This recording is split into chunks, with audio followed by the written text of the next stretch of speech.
So the other day I was reading on the internet regarding the iPhone 8 series, which I've got an iPhone 8 here, but I'm assuming it also affects the 8 Plus models, or at least the aftermarket screens of these. With iOS 11.3 coming out just recently, I was reading about how after some aftermarkets this has broken 100% the touch on them.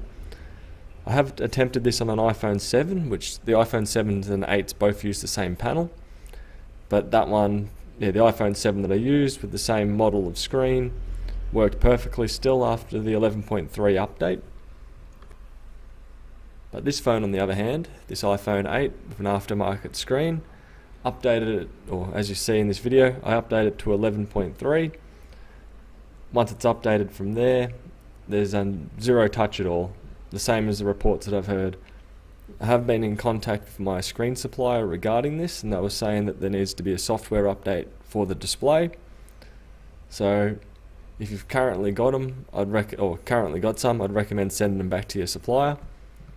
If you've bought them off eBay, you might have to have a bit of tough luck and repurchase another one.